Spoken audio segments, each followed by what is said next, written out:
Please subscribe to Human Rights Voice channel. ఆ రాత్రిపూట మేము గ్రామాలకు వెళ్ళి మోటివేట్ చేసేవాళ్ళం. ఎందుకంటే వాళ్ళు చేసేదంతా బెగ్గింగ్, సెక్స్ రాకెట్స్ ఇలాంటి వాటి వల్ల వాళ్ళకి సరైన గుర్తింపు లేక ఇబ్బంది పడుతుంటే వాళ్ళకి మేము ట్రైనింగ్స్ ఇచ్చి ఎంప్లాయ్మెంట్ ను పొందే విధంగా వాళ్ళకి ప్రొడక్షన్ సెంటర్స్ ను కూడా ఏర్పాటు చేయడం జరిగింది. చైల్డ్ లేబర్ గా ఎవరైతే పనిచేస్తున్నారో ఆ చైల్డ్ లేబర్ ను పెట్టుకున్న యజమానుల మీద చర్య తీసుకోవడం. టోటల్ గా ఒక 42 acres ని కంప్లీట్ గా ఈ బరియల్ గ్రౌండ్స్ కోసమే అలొకేట్ చేయడం జరిగింది. 18 to 55 years లోపల ఏజ్ గ్రూప్ అయిన ఎనీ క్రిస్టియన్ కమ్యూనిటీ వాళ్ళకి మనం ఇస్తాం. హాయ్ హలో నమస్తే, నేను మీ Madhav. Welcome to human rights voice. ఈరోజు ఒక స్పెషల్ గెస్ట్ మీ ముందుకు వచ్చేసానండి. దాదాపుగా 3 దశాబ్దాలకు పైగా సర్వీస్లో ఉన్నారు అండ్ 3 గవర్నమెంట్లో సర్వీస్ చేశారు. And that is none other than Shrimati Savita ma'am. So Savita గారంటేనే మనకి ఒక స్పెషల్ ఉమెన్ ఎంపవర్మెంట్కి ఒక ప్రతీకగా ఉంటారు. అండ్ మనకి ఇప్పుడు ఎండీగా తెలంగాణ క్రిస్టియన్ మైనారిటీ ఫైనాన్స్ కార్పొరేషన్కి ఎండీగా కూడా ఉన్నారు. నమస్తే మ్యామ్. నమస్తే, welcome to human rights voice. Thank you and నమస్తే to all viewers. Yeah, so ఇప్పుడు మనం చూస్తూ ఉంటే దాదాపుగా 3 దశాబ్దాలకు పైగా సేవలు చేస్తూ ఉన్నారు మ్యామ్. సో ఇప్పుడు మన క్రిస్టియన్ మైనారిటీ ఫైనాన్స్ కార్పొరేషన్లో ఎటువంటి పథకాలు ఉంటుంది, ముఖ్యంగా దేనికోసం పనిచేస్తూ ఉంటుంది? ఇది కంప్లీట్గా అంటే దేశంలో ఏ రాష్ట్రంలో కూడా లేని విధంగా మన తెలంగాణ రాష్ట్రంలో క్రిస్టియన్ కమ్యూనిటీ యొక్క వెల్ఫేర్ కోసం ఈ క్రిస్టియన్ మైనారిటీ ఫైనాన్స్ కార్పొరేషన్ ని ఏర్పాటు చేయడం జరిగింది. 2008లో గత కాంగ్రెస్ ప్రభుత్వంలో వైఎస్ రాజశేఖర రెడ్డి గారు ముఖ్యమంత్రిగా ఉన్నప్పుడు ప్రత్యేకంగా క్రిస్టియన్స్ కోసం దీన్ని ఏర్పాటు చేయడం జరిగింది. ఈ కార్పొరేషన్ ద్వారా క్రిస్టియన్ కమ్యూనిటీ యొక్క వెల్ఫేర్ కోసం ఒక మేజర్ గా ఒక 4 types ఆఫ్ స్కీమ్స్ ని మేము నిర్వహించడం జరుగుతుంది. ఏమేమిటి స్కీమ్స్? దీంట్లో మొట్టమొదట ఈ చర్చ్ కన్స్ట్రక్షన్స్, తర్వాత మెయింటెనెన్స్, రిపేర్స్ కోసం, అదేవిధంగా చర్చ్ రన్ ఇన్స్టిట్యూషన్స్ కూడా 1-time గ్రాంట్ను ఇవ్వడం జరుగుతుంది. చర్చ్ కన్స్ట్రక్షన్స్కి అయితే 1 lakh, మెయింటెనెన్స్ ఆర్ రిపేర్స్ కోసం అయితే ఒక 30,000. అదేవిధంగా church run institutions like orphanages, schools, old age homes, community halls ఇలాంటి వాటన్నిటికి కూడా 5 lakhs ని 1-time గ్రాంట్గా ఇవ్వడం జరుగుతుంది. అదేవిధంగా చర్చ్ రన్ హాస్పిటల్స్కి అయితే 10 lakhs రూపీస్ని కూడా ఈ యొక్క స్కీమ్లో 1-time గ్రాంట్గా ఇవ్వడం జరుగుతుంది. రైట్. ఇప్పుడు మనం చూస్తూ ఉంటే చర్చ్తో రన్ అయ్యే మనకి ఆర్ఫనేజెస్ కావచ్చు, ఓల్డేజ్ హోమ్స్ కావచ్చు, వాటన్నిటి కూడా ఎట్లాంటి సౌలభ్యాలు ప్రొవైడ్ చేస్తున్నారు? అదే ఈ వెల్ఫేర్ స్కీమ్స్ లో భాగంగా వాళ్ళకి ఇవ్వడమే కాకుండా దాంట్లో ఎవరైతే చేస్తున్నారో వాళ్ళకి సంబంధించి ఇండివిజువల్ స్కీమ్స్ కు ఏదైతే మేము కార్పొరేషన్ నుంచి ఇస్తున్నామో వాళ్ళకి కంపల్సరీగా వాళ్ళని కవర్ చేస్తున్నాము.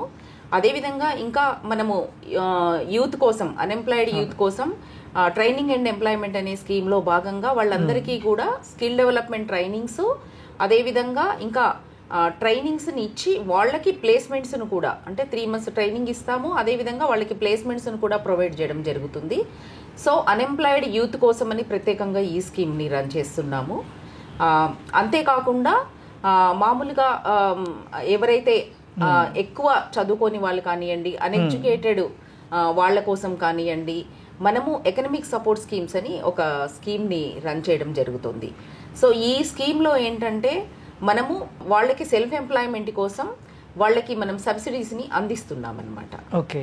సో ఆ సబ్సిడీస్ ద్వారా తీసుకొని వాళ్ళు ఆ యూనిట్ ద్వారా వాళ్ళు యూనిట్ ని పెట్టుకొని వాళ్ళ సెల్ఫ్ ఎంప్లాయ్మెంట్ ని వాళ్ళు పొందవచ్చు. ఓకే, అంటే ఈ సెల్ఫ్ ఎంప్లాయ్మెంట్ స్కీమ్స్ అనేది ఏమేమి స్కీమ్స్ ఇస్తున్నాం మైనారిటీస్ కి? సో ఈ సెల్ఫ్ ఎంప్లాయ్మెంట్ స్కీమ్స్ లో 2 రకాలు ఉన్నాయి. ఒకటేమో ఎకనమిక్ సపోర్ట్ స్కీమ్స్. సో దీంట్లో ఏంటంటే కేటగిరీ 1 లో మేము 1 lakh వరకు ఇస్తాము. సో ఈ 1 lakh కి గాను 80% సబ్సిడీ ఉంటుంది. ఇవన్నీ కూడా బ్యాంక్ లింక్డ్ స్కీమ్స్. సో మిగిలిన 20% ఏదైతే ఉంటుందో బ్యాంక్ ద్వారా వాళ్ళకి లోన్ ఇప్పిస్తాము. సో సెకండ్ కేటగిరీలో 2 lakhs వరకు, 1 above and 2 lakhs వరకు దీంట్లో మనము 70% సబ్సిడీని ఇస్తాము. సో కేటగిరీ 3 ఏంటంటే 2 lakhs above, తర్వాత 10 lakhs బిలో. దీంట్లో ఏంటంటే మనం 60% subsidy or maximum ceiling 5 lakhs subsidy ఉంటుంది. మిగిలిన పోర్షన్ అంతా బ్యాంక్తో ఇస్తాము. ఇదే కాకుండా మనము డ్రైవర్ ఎంపవర్మెంట్ ప్రోగ్రామ్ అని చెప్పేసి, సో దీంట్లో కూడా ఏంటంటే 60% సబ్సిడీ ఇచ్చి మనము ఒక ఏజెన్సీతో టైఅప్ అయ్యి, అంటే ఇంతకు ముందు మేము ఊబర్ తో టైఅప్ అయ్యాము. సో వాళ్ళకి మేము కార్ ని ఇప్పించడమే కాకుండా సబ్సిడీని కూడా 60% వరకు ఇస్తాము. సో ఈసారి ఏంటంటే మనకు ఎక్కడ చూసినా పొల్యూషన్ ఎక్కువైంది. సో మనం గ్రీన్ ఎనర్జీని ప్రమోట్ చేసే భాగంగా ఈసారి మేము కొత్తగా ఈ ఆటో స్కీమ్ కూడా తీసుకుంటున్నాము. సో ఇంతకు ముందు ఏంటంటే మనం ఓన్లీ జిహెచ్ఎంసీ ఏరియాలో మాత్రం ఈ 4 వీలర్స్ ను మనం కవర్ చేయడం జరిగింది. సో ఇప్పుడు అలా కాకుండా రాష్ట్రం అంతా కూడా 4 వీలర్స్ అండ్ ఈ ఆటోస్ అండ్ ఈ బైక్స్ కూడా తీసుకుంటున్నాము. సో వాళ్ళకి ఏంటంటే మనము ఎలిజిబుల్ ఉన్న లబ్ధిదారులను గుర్తించి వాళ్ళకి మనము దీంట్లో 60% మనము సబ్సిడీని ప్రొవైడ్ చేస్తూ బ్యాంక్స్ ద్వారా సో ఈ ఆటోస్ని ఇప్పించడం ద్వారా, ఎందుకంటే దాని మీద మనం ఒక ఎస్కీ ద్వారా ఒక రీసెర్చ్ను కూడా చేపట్టడం జరిగింది. సో వాళ్ళకి ఏంటంటే చాలా ఎక్కువ ఎర్నింగ్ అనేది అంటే దీంట్లో వీళ్ళకి ఫ్యూయల్ ఖర్చు ఉండదు. అండ్ ఇప్పుడు ఏంటంటే కొత్తగా ఇంతకు ముందు మనకి ఛార్జింగ్ పాయింట్స్ అనేవి ప్రాబ్లం ఉండేది. ఇప్పుడు ఏంటంటే మనకి ఛార్జింగ్ అనేది నార్మల్ గా ఏదైనా 3 పిన్ ప్లగ్ తో వాళ్ళు ఛార్జ్ చేసుకునే విధంగా మనకి కొత్తగా టెక్నాలజీ కూడా పెరిగి అలాంటి ఆటోస్ కూడా మనకి అవైలబుల్ ఉన్నాయి. సో ఇవన్నీ కూడా మనము వాళ్ళకి సబ్సిడీలో అందిస్తాము.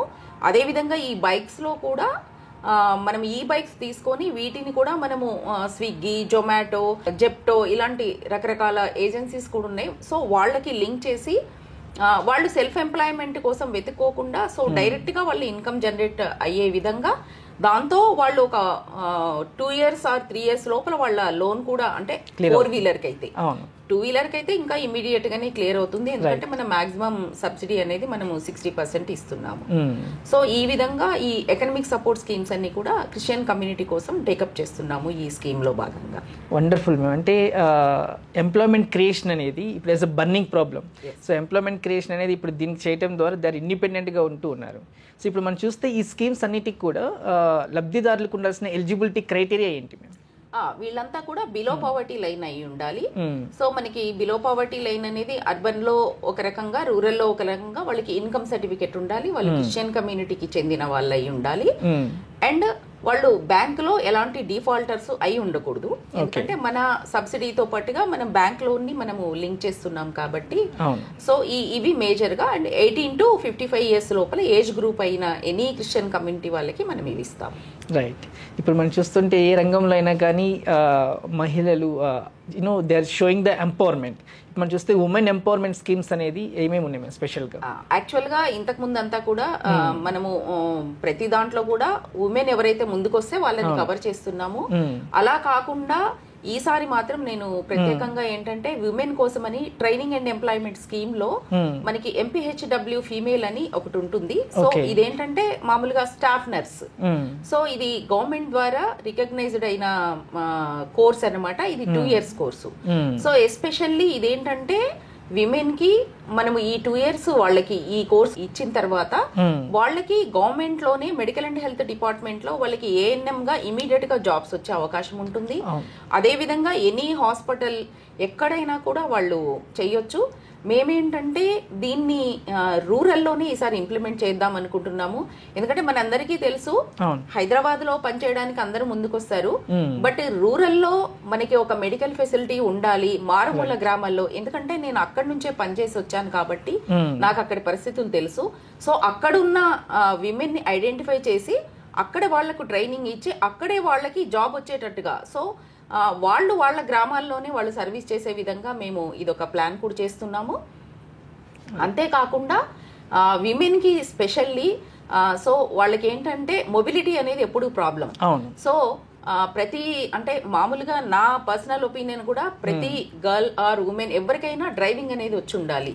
సో ఈసారి అది అప్పుడు ఎవరు దాని వల్ల వాళ్ళల్లో చాలా ఆత్మవిశ్వాసం అనేది పెంపొందుతుంది, ఏదైనా పనిని వాళ్ళు చేసుకోవడానికి వీలవుతుంది. దీనికోసమని ప్రత్యేకంగా మేము ఒక training program 2 wheelers and 3 wheelers ఈ రెండు కూడా డిజైన్ చేశాము. సో దీంట్లో ఏంటంటే విమెన్ ని ఐడెంటిఫై చేసి వాళ్లకు దగ్గరున్న లొకేషన్ లోనే ఈ డ్రైవింగ్ ని సో 2 వీలర్స్ అనేది మనకి ఈజీగా ఉంటుంది. అదే విధంగా మనము 3 వీలర్స్ కూడా ఇప్పుడు ఎందుకంటే ఇంతకు ముందు నేను earlier women and child welfare department లో వర్క్ చేసినప్పుడు అక్కడ ఈ ప్రోగ్రామ్ ని అక్కడ ఒక ప్రత్యేకంగా ఒక విమెన్ డ్రైవింగ్ ట్రాక్ కూడా ఉందన్నమాట. సో వాళ్లతో ఆ యొక్క ఎక్స్పీరియన్స్ తోటి నేను వాళ్ళతో కూడా కోఆర్డినేట్ అయ్యి సో ప్రత్యేకంగా మా క్రిస్టియన్ ఉమెన్ కోసం ఈ డ్రైవింగ్ ప్రోగ్రామ్ ని కూడా నేను డిజైన్ చేయడం జరిగింది. డ్రైవింగ్ ని కూడా ఒక ట్రైనింగ్ ప్రొవైడ్ చేయడం అనేది వెరీ ఇన్స్పైరింగ్. ఇప్పుడు ఇలా ఉమెన్ ఎంపవర్మెంట్ స్కిల్స్లో భాగంగా ఉమెన్కి ఏమైనా స్పెషల్గా సబ్సిడీ స్కీమ్స్ అయినా ఉన్నాయి మ్యామ్, లైక్ ఆటోస్ కావచ్చు, ఇవి కావచ్చు? ఎస్, 33% కంపల్సరీగా విమెన్ ని కవర్ చేయాలని అనుకుంటున్నాము. సో ఇప్పుడు ఈ మనకు ఈ 3-వీలర్ ఏదైతే డ్రైవింగ్ నేర్పిస్తామో అదే ఉమెన్ 3-వీలర్ అండ్ 2-వీలర్ వాళ్ళకి కంపల్సరీగా మనకి ఎకనామిక్ సపోర్ట్ స్కీమ్ లో ఏదైతే మనము సబ్సిడీ ఇస్తున్నాం కదా 60%, సో అదే సబ్సిడీని ఈ విమెన్ కి లింక్అప్ చేస్తే అంటే మనం ఇచ్చిన ట్రైనింగ్ వృధా పోకుండా నేర్చుకున్న వాళ్ళు ఎవరైతే ఉంటారో వాళ్ళకి ఇమీడియట్ గా మనము దాన్ని ప్రొవైడ్ చేయడం ద్వారా వాళ్ళ లైవ్లీహుడ్ ను కూడా వాళ్ళు దాన్ని బైక్ అనేది పర్సనల్ గా ఉపయోగించుకోవడానికే కాకుండా వాళ్ళ సెల్ఫ్ ఎంప్లాయ్మెంట్ కి వాళ్ళ లైవ్లీహుడ్ కు కూడా ఉపయోగపడే విధంగా మేము ఈసారి సపరేట్ ఒక ప్రాజెక్ట్ చేశాము. సో 2-వీలర్ కి ఒక 100 మెంబర్స్ ఉమెన్ అండ్ 3-వీలర్ కి ఒక 100 విమెన్ తోటి ఒక ప్రాజెక్ట్ చేశామండి. సో అది గవర్నమెంట్ కి మేము అప్రూవల్ కి పంపించాము. అది రాగానే ఇమీడియట్ గా మేము స్టార్ట్ చేయడం జరుగుతుంది. Wonderful ma'am, it's great initiative యాక్చువల్గా. అంటే ఒక మహిళ ఒక అధికారిగా ఉన్నప్పుడు మహిళలకి ఏ విధంగా చేయాలో అన్నీ కూడా ఆల్మోస్ట్ చేస్తున్నట్టు ఉమెన్ ఎంపవర్మెంట్ స్కీమ్స్ కింద. ఇప్పుడు మనం చూస్తూ ఉంటే పోస్ట్ మెట్రిక్ కావచ్చు, ప్రీ మెట్రిక్ స్కాలర్షిప్స్కి అదేనా ప్రొవైడ్ చేస్తున్నారా మ్యామ్? ఎస్, ఇప్పుడు మామూలుగా మనకి డైరెక్టర్ మైనారిటీ వెల్ఫేర్ నుంచి మనకి post matric and pre matric scholarships అనే స్కీమ్ మనకి ఇంప్లిమెంట్ అవుతుంది. సో ఆ కన్సర్న్డ్ కాలేజెస్ వాళ్ళ ద్వారా ప్రపోజల్స్ తీసుకొని డైరెక్ట్ గా కాలేజెస్ కి మనకి డైరెక్టరేట్ నుంచి మైనారిటీ వెల్ఫేర్ నుంచి రిలీజ్ అవుతుందండి. క్రిస్టియన్ కమ్యూనిటీ స్టూడెంట్స్ కూడా ఎవరైనా ఉన్నా కూడా మనకి same thing, below poverty line వాళ్ళు ఉన్న వాళ్ళందరికీ కూడా ఇది కవర్ అవుతుంది. వీటికి ఎలిజిబిలిటీ క్రైటీరియా కానీ ఏదైనా ఉందా? సేమ్ థింగ్, ఎలిజిబిలిటీ క్రైటీరియా అనేది ఎప్పుడు కూడా below poverty line. So and వాళ్ళు క్రిస్టియన్ కమ్యూనిటీకి చెందిన వాళ్ళై ఉండాలి. ఈ రెండు అనేది ఎప్పటికీ కూడా ఫర్ ఎనీ స్కీమ్ మనకి అవి ఎలిజిబిలిటీస్ అండి రెండు కూడా. అదే విధంగా మనకి not only pre matric and post matric scholarship కాకుండా హైయర్ ఎడ్యుకేషన్ కి వెళ్లే వాళ్ళ కోసం కూడా మనకి మైనారిటీ వెల్ఫేర్ డిపార్ట్మెంట్ నుంచి సీఎం ఓవర్సీస్ స్కాలర్షిప్ ప్రోగ్రామ్ అనేది కూడా రన్ అవుతుంది. దీంట్లో ఏంటంటే అబ్రాడ్ వెళ్ళిన వాళ్ళందరికీ కూడా వాళ్ళకి 20 lakhs స్కాలర్షిప్ ఇవ్వడం జరుగుతుంది అండ్ 1 time ఫేర్ కూడా ఇవ్వడం జరుగుతుంది. కంప్లీట్ గా ఇది గవర్నమెంట్ నుంచి మనకి 20 lakhs వాళ్ళకి ఫ్రీగా ఇస్తారు. సో ఇదంతా కూడా మనకి ఆన్లైన్ ప్రాసెస్ ద్వారా మనకి నోటిఫికేషన్ వచ్చిన తర్వాత వాళ్ళు ఆన్లైన్ లో అప్లై చేసుకొని కంప్లీట్ గా మెరిట్ బేస్డ్ గానే ఇది ఉంటుందన్నమాట. సో ఇది 2 seasons గా చేస్తారు. ఇయర్ లో 2 times, అంటే మనకి తెలుసు కదా మామూలుగా అబ్రాడ్ వెళ్లే వాళ్ళంతా కూడా 2 seasons లో వెళ్తారు. సో ఆ 2 seasons కి 2 notifications వస్తాయి. అంతా కూడా దీంట్లో ఆన్లైన్ ప్రాసెస్ ఉంటుంది. సో దాంట్లో ఉన్న ఎలిజిబిలిటీస్ ప్రకారంగా ఎవరైతే మెరిట్ లో ఫస్ట్ ఉంటారో వాళ్ళకి ఈ యొక్క అసిస్టెన్స్ ని ఇవ్వడం జరుగుతుంది. CM overseas scholarship. రైట్. ఇప్పుడు మనకి సీఎం ఓవర్సీస్ స్కాలర్షిప్లో ఏదైతే మనకి 20 lakhs ఇస్తారో అది మళ్ళీ రీఫండ్ చేయాల్సింది కానీ కట్టాల్సిన అవసరం లేదండి. కంప్లీట్ గా ఉచితంగా ఇస్తున్నారు. సో ఎవరైతే మనకి పేద విద్యార్థులు కూడా అబ్రాడ్ కు వెళ్ళాలి, అక్కడ చదువుకోవాలని వాళ్ళకి కూడా ఎన్నో ఆశలు కలలు ఉంటాయి. సో అవన్నిటిని కూడా నెరవేర్చే విధంగా ఈ రోజు ప్రభుత్వం నుంచి ఈ సహాయాన్ని అందిస్తున్నారు. ఇప్పుడు మనకి కళ్యాణ్ లక్ష్మి కానీ, షాదీ ముబారక్ కానీ, ఇలా మనకి ఏదైనా మ్యారేజ్ టైంలో మైనారిటీ కమ్యూనిటీస్ కి ఏదైనా చేయూతనిచ్చే పథకాలు ఏమైనా ఉన్నాయా? షాదీ ముబారక్ అనేది ఉందండి. ఈ స్కీమ్ కూడా మనకి డైరెక్టర్ మైనారిటీ వెల్ఫేర్ నుంచే ఈ స్కీమ్ కూడా ఇంప్లిమెంట్ అవుతుంది. మనకు అర్హులైన లబ్ధిదారులను వాళ్ళు గుర్తించి అక్కడి నుంచి వాళ్ళు సహాయాన్ని అందజేస్తారు. రైట్. ఇప్పుడు మనకి మ్యారేజెస్ ఇవన్నీ ఓకే మ్యామ్. ఇప్పుడు మనకి చూస్తుంటే one of the major issue ఏంటంటే బరియల్ గ్రౌండ్స్. సో ఏదైనా ఉన్నప్పుడు మన రీసెంట్గా ఫ్లడ్స్ వచ్చినప్పుడు కానీ ఇక్కడ ఉన్నప్పుడు కూడా దగ్గర లేకుండా చాలా సిచ్యువేషన్ చూసాము. సో ఆ బరియల్ గ్రౌండ్స్కి ఎటువంటి చర్యలు తీసుకుంటున్నారు? అయితే మీరు అన్నది చాలా కరెక్ట్. ఎందుకంటే బరియల్ గ్రౌండ్స్ అనేది చాలా బర్నింగ్ టాపిక్, ఇది చాలా బర్నింగ్ ప్రాబ్లం అన్నమాట. సో గవర్నమెంట్ అందుకే ఇది ఈ సమస్యను గుర్తించి మనకి మొత్తం కూడా ఒక 10 locations లో మనకి గవర్నమెంట్ ల్యాండ్ ని అలొకేట్ చేయడం జరిగింది. సో మనకు మేడ్చల్ మల్కాజ్గిరిలో ఒక 5 locations, రంగారెడ్డిలో ఒక 4 locations అండ్ వికారాబాద్ లో 1.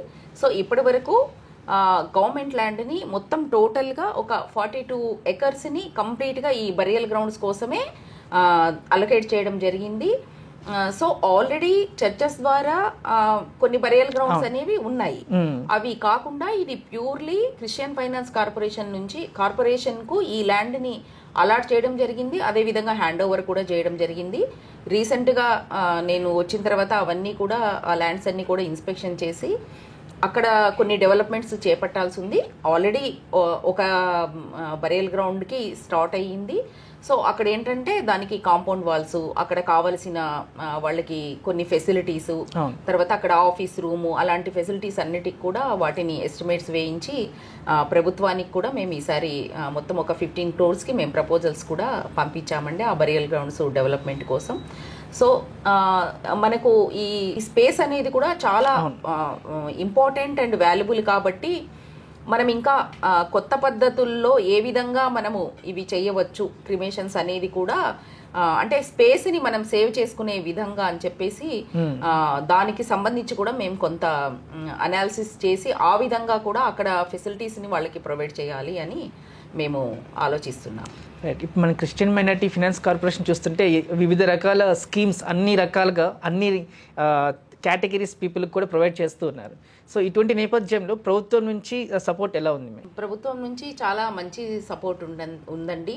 అదే కాకుండా ఈసారి ఏదైతే మనకి సెల్ఫ్ ఎంప్లాయ్మెంట్ స్కీమ్ అంటే చాలా ఇంపార్టెంట్.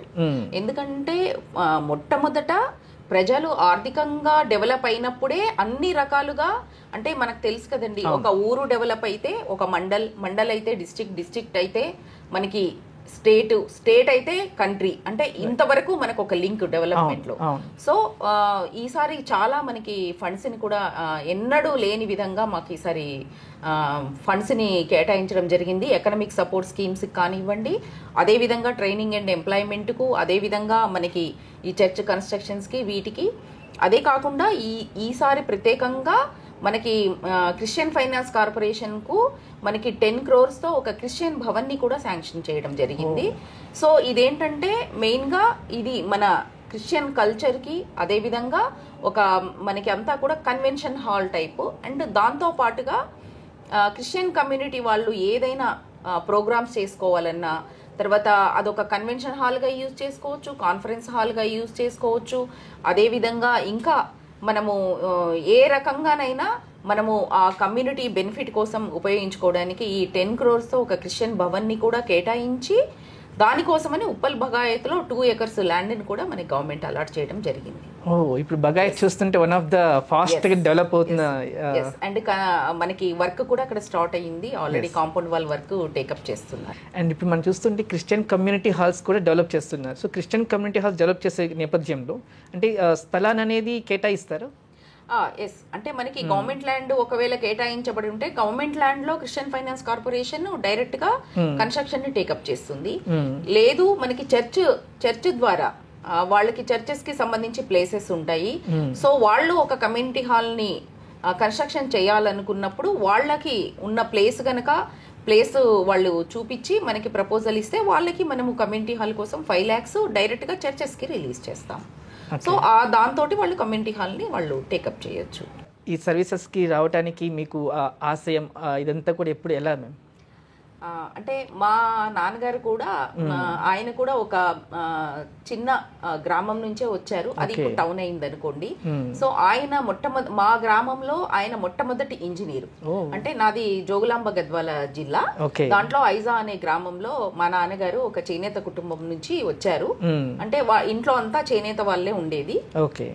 ఆయన చదువుకొని డెవలప్ అవ్వాలి, అదే విధంగా అందరూ కూడా ఇలా ఉండాలి అనే ఉద్దేశంతో ఆయన మొట్టమొదటి ఇంజనీరు. ఆయన ఉస్మానియా యూనివర్సిటీలో బీటెక్ చేశారు ఆ కాలంలో. తర్వాత ఆయన ఇరిగేషన్ డిపార్ట్మెంట్ లో అసిస్టెంట్ ఎగ్జిక్యూటివ్ ఇంజనీర్ గా అపాయింట్ అయ్యి ఆయన నాగర్ సాగర్ మొట్టమొదట, తర్వాత ఆయన చివరిగా సూపరింటెండెంట్ ఇంజనీర్ గా రిటైర్ అయ్యారు. మొదటి నుంచి కూడా మా నాన్నగారు ఆయన గవర్నమెంట్ ఉద్యోగి. అదే విధంగా ఆయనకి అంటే సర్వీస్ చేయాలి, సో ఒక గవర్నమెంట్ ఎంప్లాయీగా మనము ప్రజలకు సేవ చేసే అవకాశం అనేది మనకు చాలా వస్తుంది. ఆయన మొట్టమొదటి నుంచి కూడా నన్ను ఒక సివిల్ సర్వెంట్ గా చూడాలని ఆయన కోరికగా ఉండేదన్నమాట. అక్కడి నుంచే నేను సివిల్స్ కొంచెంలో మిస్ అయిపోయి నేను మళ్ళీ గ్రూప్ 1 లోకి రావడం జరిగింది. గ్రూప్ 1 లో కూడా ఆయన రెవెన్యూ సర్వీసెస్ కన్నా ఈ పంచాయతీ రాజ్ని ఎంచుకోవడానికి ముఖ్య కారణం ఏంటంటే ప్రజలతో ప్రత్యక్షంగా సంబంధం ఉండి ప్రజలకు సంక్షేమ పథకాలను అందించడంలో చాలా కీలకమైన పాత్ర ఎంపీడీఓస్ది. అంటే నేను మొట్టమొదట చేసిన జాబ్ అదే అండి. సో మీకు తెలుసు కదా, మండల పరిషత్ డెవలప్మెంట్ ఆఫీసర్ అంటే ఆ మండల్లో సంబంధించిన అన్ని రకాల డెవలప్మెంటల్ యాక్టివిటీస్ని మానిటర్ చేసేది, ఇంప్లిమెంట్ చేసేది, ప్రత్యక్షంగా ప్రజలతో సంబంధాలు కలిగి ఉండి వాళ్ళ యొక్క ఆలోచనలో, వాళ్ళ యొక్క పరిణామ క్రమంలో కూడా భాగస్వామ్యాన్ని పొందగలిగే ఒక అవకాశం ఆ పోస్టుకు మాత్రమే ఉంటుంది. సో ఆయన ఏంటంటే దీంట్లో సర్వీస్కి ఎక్కువ అవకాశం ఉంటుందని చెప్పి దాన్ని మొట్టమొదట ఆయన సెలెక్ట్ చేయించారనమాట నేను ఆ పాయింట్ అయినప్పుడు. సో నాన్నగారి ద్వారా మేము అదే బాటలో పయనించి ఈ సివిల్ గవర్నమెంట్ పోస్ట్లోకి నేను రావడం జరిగింది అండి. తర్వాత ఈ యొక్క అంటే ఏ విధంగా ఈ కాంపిటేటివ్ ఎగ్జామ్స్ రాయాలి ఇవన్నీ కూడా మా పెద్దన్నయ్య ఎప్పుడు కూడా గైడ్ చేస్తూ ఉండేవారు. ఆయన కూడా ఒక గవర్నమెంట్ పోస్ట్లోనే చేసి రిటైర్ అయ్యారు. 30 yearsలో మీకు బాగా సంతృప్తినిచ్చిన ఒక ప్రాజెక్ట్ కానీ ఒక ఇది కానీ ఏదైనా ఉందా? అంటే ఒకటి కాదండి, చెప్పాలంటే చాలా ఉంటాయి, చాలా ఉన్నాయి కూడా. ఎందుకంటే నేను పనిచేసిందంతా చాలా మారుమూల ప్రాంతాలు. మనకి అంటే కర్ణాటక బార్డర్ లో ఉన్న గట్టు అనే ఒక మండల్లో నేను ఎంపీడీఓగా చేస్తున్నప్పుడు అక్కడ అప్పుడంతా కూడా సెల్ఫ్ హెల్ప్ గ్రూప్స్ కాన్సెప్ట్ బాగా ఉండేది. కానీ ఏ బ్యాంకర్ కూడా వాళ్ళు ముందుకొచ్చే వాళ్ళు కాదు. వాళ్ళకి సరి అయిన గైడెన్స్ లేక వాళ్ళు అంటే వాళ్ళు ఒక థ్రిఫ్ట్ చేసుకుంటేనే వాళ్ళు పొదుపు అనేది రెగ్యులర్ గా చేస్తే బ్యాంకర్ ఇస్తారు లోన్. సో నేను అప్పుడు బ్యాంక్ వాళ్ళతో మాట్లాడి అక్కడ జిల్లాలోనే అప్పుడు మహబూబ్ నగర్ కంబైన్డ్ జిల్లా ఉండేది. జిల్లాలో అత్యధికంగా 130 గ్రూపులకు నేను బ్యాంక్ వాళ్ళతోటి లోన్స్ ఇప్పించడం జరిగింది. అంతేకాకుండా నేను ఫస్ట్ అపాయింట్మెంట్ అయినప్పుడు పెబ్బేరులో ఎంపీడీఓగా చేస్తున్నప్పుడు మనకి అప్పుడు వయోజన విద్యలో భాగంగా మనకు అక్షర కిరణం అనే ఒక అక్షరాస్యత అంటే మనకి వయోజనులకు అక్షరాస్యత కార్యక్రమం నడిపించేది. అప్పుడు కూడా నేను జిల్లాలో అత్యధికంగా 13,000 మంది వయోజనులని అంటే వాళ్ళని సంతకం పెట్టే వరకు వాళ్ళకి మేము ఒక 3 months వాళ్ళకి క్లాసెస్ రాత్రిపూట రన్ చేసేవాళ్ళం. సో అది దాదాపు మనము 8 అలా స్టార్ట్ అయ్యి అంటే వాళ్ళ పనులు అయిపోయి వాళ్ళ పొలాల నుంచి వచ్చి అదే టైంలో సో ఆ రాత్రిపూట మేము గ్రామాలకు వెళ్ళి మోటివేట్ చేసేవాళ్ళం. అక్కడ ఉన్న అధికారుల టీం అంతా కూడా నాకు చాలా బాగా సహకరించారు. అప్పుడు కూడా జిల్లాలో అత్యధికంగా 13,000 మంది వయోజనులను మేము అక్షరాస్యత కార్యక్రమంలో వాళ్ళందరినీ నిరక్షరాస్యుల్ని అక్షరాస్యులుగా మార్చడం జరిగింది. అదేవిధంగా అట్లా అంటే భూత్పూర్ మండల్లో ఎంపీడీఓగా చేస్తున్నప్పుడు అక్కడ బాగా చైల్డ్ లేబర్ ప్రాబ్లం ఉండేది అనమాట. అప్పుడు ఒకసారి సీఎం గారు కూడా విజిట్ చేశారు. అప్పుడు చంద్రబాబు నాయుడు గారు గౌరవనీయులు ముఖ్యమంత్రిగా ఉండేవారు. అయితే చాలా చైల్డ్ లేబర్ ప్రాబ్లం ఉండేది, అక్కడంతా కూడా పత్తి చేలు ఉండేవి. సో వాళ్ళందరినీ కూడా మొట్టమొదట పేరెంట్స్ను వాళ్ళని మోటివేట్ చేసి అక్కడ ఒక టీం ఉండేవాళ్ళం, ఎంఆర్ఓ ఎంపీడీఓ అందరం కలిసి ఇంకా ఇతర మండల్ లెవెల్ అధికారులం అందరం ఒక టీమ్గా వెళ్ళి చైల్డ్ లేబర్గా ఎవరైతే పనిచేస్తున్నారో ఆ చైల్డ్ లేబర్ను పెట్టుకున్న యజమానుల మీద చర్య తీసుకోవడం, అదేవిధంగా ఈ పిల్లలందరినీ తీసుకొచ్చి స్కూల్స్లో హాస్టల్స్లో చేర్పించి దాదాపు అత్యధికంగా అప్పుడు కూడా చైల్డ్ లేబర్ని దాదాపు ఇప్పుడు అసలు లేదండి ఆ జిల్లాలో ఆ మండల్లో. అంటే ఇది కూడా ఒక అచీవ్మెంట్.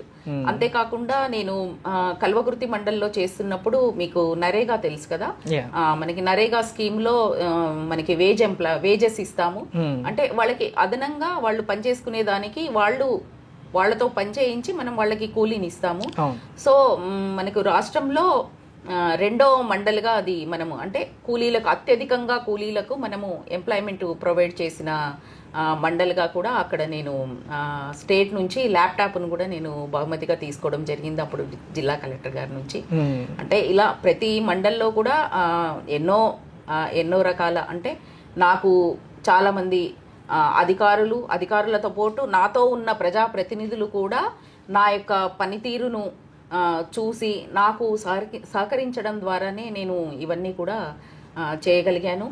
తర్వాత హైదరాబాద్కి వచ్చిన తర్వాత నేను ఇంతకుముందు ఉమెన్ అండ్ చైల్డ్ వెల్ఫేర్ డిపార్ట్మెంట్లో కూడా పనిచేసినప్పుడు అక్కడ ప్రత్యేకంగా ట్రాన్స్జెండర్స్ కోసం ట్రైనింగ్స్ ఏర్పాటు చేయడం జరిగింది. మనందరికీ తెలుసు ఇప్పటికీ కూడా మన చాలా అణిచివేయబడి చాలా వెనుకబడ్డ వర్గం అనేది ట్రాన్స్జెండర్స్. వాళ్ళకి సమాజంలో ఒక సరైన గౌరవం అనేది లేదు. ఎందుకంటే వాళ్ళు చేసేదంతా బెగ్గింగ్, సెక్స్ రాకెట్స్ ఇలాంటి వాటి వల్ల వాళ్ళకి సరైన గుర్తింపు లేక ఇబ్బంది పడుతుంటే వాళ్ళల్లో కొంతమందిని మోటివేట్ చేసి వాళ్ళకి మేము ట్రైనింగ్స్ ఇచ్చి దాని ద్వారా వాళ్ళ ఎంప్లాయ్మెంట్ను పొందే విధంగా వాళ్ళకి ప్రొడక్షన్ సెంటర్స్ను కూడా ఏర్పాటు చేయడం జరిగింది. అప్పుడున్న మా మేనేజింగ్ డైరెక్టర్ గారు దివ్యా దేవరాజన్ మేడం ఐఏఎస్ గారు కూడా చాలా సహకరించి దానికి నిధులను కేటాయించారు. చాలా సక్సెస్ఫుల్గా మేము ఒక 4-5 బ్యాచెస్ ట్రాన్స్జెండర్స్కి వాళ్ళకి ట్రైనింగ్స్ ఇవ్వడం జరిగింది. ఎందుకంటే వాళ్ళని కూడా విమెన్గా ట్రీట్ చేసి వాళ్ళు ఇప్పటికీ కూడా నాతో ఎప్పుడు టచ్లో ఉంటారు.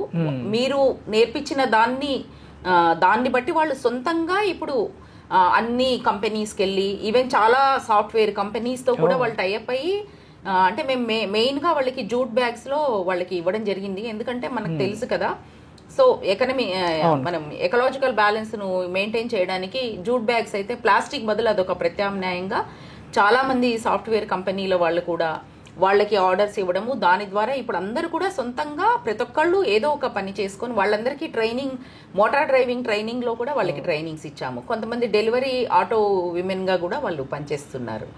సో ఇది కూడా ఒకటి అక్కడ డిపార్ట్మెంట్లో పనిచేస్తున్నప్పుడు నాకు దొరికిన అవకాశం అండి. Wonderful ma'am. క్రిస్టియన్ యువకులు స్వయం ఉపాధి కింద వాళ్ళు ఏదైనా ఒక వ్యాపారం స్టార్ట్ చేయాలనుకుంటే వాళ్ళకి ఏమైనా సబ్సిడీ స్కీమ్స్ కింద లోన్స్ ఏమైనా ఇవ్వడం జరుగుతుందా మ్యామ్? ఎస్, తప్పకుండా అండి. ఎవరైతే మనకి ఎలిజిబిలిటీ అంటే below poverty line and Christian community అయితే ఎవరైతే ఉన్నారో వాళ్ళకి సెల్ఫ్ ఎంప్లాయ్మెంట్ కింద మన దగ్గర ప్రత్యేకంగా ఎకనామిక్ సపోర్ట్ స్కీమ్స్ అని ఒక స్కీమ్ ఉంది. దాంట్లో మనం కేటగిరీ 1, 2, 3 అని చెప్పి వాళ్ళకి 1 lakh వరకు కేటగిరీ 1, 2 lakhs వరకు కేటగిరీ 2, కేటగిరీ 3. దీంట్లో కేటగిరీ 1లో 80%, కేటగిరీ 2లో 70%, కేటగిరీ 3లో 60% సబ్సిడీని వాళ్ళకి ఇవ్వడం జరుగుతుంది. సో వాళ్ళకి ఏదైతే వాళ్ళకి కావాలనుకున్న యూనిట్, సపోజ్ వాళ్ళకు హోటల్ పెట్టుకోవాలనుకున్నారు, లేదు ఒక జిరాక్స్ సెంటర్ పెట్టుకోవాలనుకున్నారు, లేదు ఒక లేడీస్ కార్నర్ పెట్టుకోవాలనుకున్నారు, లేదా ఒక బ్యూటీ పార్లర్ పెట్టుకోవాలనుకున్నారు, అలాంటి వాళ్ళకి ఎంత యూనిట్ కాస్ట్ అవుతుందో అంతలో మనం సబ్సిడీ ఇచ్చి మిగిలిన బ్యాలెన్స్ అమౌంట్ ఏదైతే ఉందో అది బ్యాంక్తో మనం లింక్ చేస్తాం. ఈ సబ్సిడీ అనేది 100% వాళ్ళకి ఫ్రీగా ఇస్తామండి. వాళ్ళు మన కార్పొరేషన్ కి రిటర్న్ చేసే అవసరం లేదు. ఏదైతే ఈ బ్యాంక్ లోన్ ఉంటుందో ఈ బ్యాంక్ లోన్ ని వాళ్ళు మనకి ఆ ఇన్కమ్ ని లెక్కేస్తారు. సపోజ్ ఒక జిరాక్స్ షాప్ పెట్టుకుంటే నెలకి నాకు ఒక 15,000 ఇన్కమ్ వస్తే దాంట్లో 10% ని వాళ్ళు ఇన్స్టాల్మెంట్ గా ఫిక్స్ చేస్తారు.